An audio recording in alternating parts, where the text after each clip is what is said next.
مەسعود بارزانی لە ماوەیەکی کەمدا بۆ دووەم جار لەگەڵ بەرپرسانی تورکیا کۆبوویەوە و مژاری سەرەکی کۆبوونەوەکانیش جگە لەلایەنی ئەمنی نەوتی کەرکووکە کە ئێران و تورکیا کاریگەریان لەسەر هەر ستراتیژیەکەیە لەسەر نەوتی ئەو پارێزگایە دادەڕێژێت.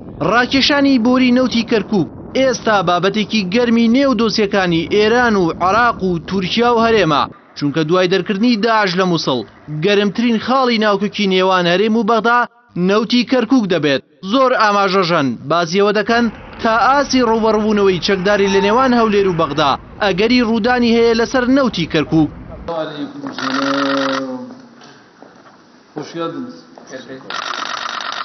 بە گوێرەی زانیاریەکان سەردانەکەی بارزانی بۆ تورکیا بەشێکی زۆری پەیوەندی بەم دۆسیەوە هەیە. بۆ پێی عێراق دوو پلانی داڕشتووە بۆ ئایندەی نەوتی کەرکووک کە لە قازانجی هەرێمی کوردستانین. ئەویش یەکەم ڕاکێشانی بۆریەکی نەوتی دیکە بۆ ناوخاکی سووریا و لەوێوە بۆ سەر دەریا کە بە دەڤەری شەنگالدا ڕەت دەبێت تا بە تەواوی لەژێر کاریگەری جوگرافیای تورکیا دەربازی بێت وەک بەدیل بۆ هێڵی کەرکووک جەیهان.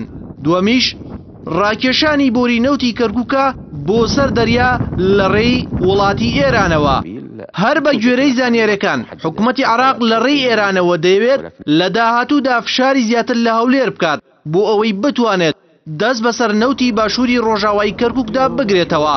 چاوەڕوان دەکرێت ئەو خاڵە جددیترین و پڕکێشەترین خاڵی ناکۆکی نێوان بەغدا و هەولێر بێت. بۆ پێی بەبێ نەوتی باشووری کەرکووک کە ئێستا لە سەدا 60 بەدەست کۆمپانیەکانی پارتیەوەیە و باقیەکەشی بەدەست بەغداوێکێتی هەرێم ناتوانێت نیوەی بودجە دابین بکات.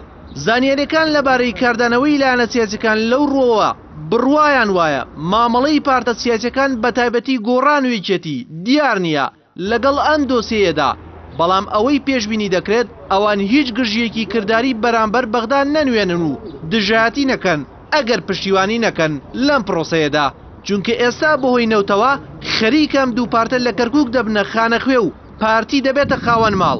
شیکەرەوانی سیاسی لەو بڕوایەدان سوودی ڕاکێشانی نەوتی کەرکووک بۆ ئێران ئەوەیە کە هەرێم چیتر بە تەواوی لەژێر کۆنتڕۆڵی تورکیا نابێت. زیانەکەشی ئەوەیە ئەم پرۆسەی هەرێم لە بەرامبەر بەغداد لاواز دەکات و ناتوانێت کۆنتڕۆڵی نەوتی باشووری ڕۆژاوایی کەرکووک بکات، چونکە ئەو کات ئێران فشار دەکات و هەرێمیش ناتوانێت بەرامبەر فشارەکانی ئێران بوەستێت.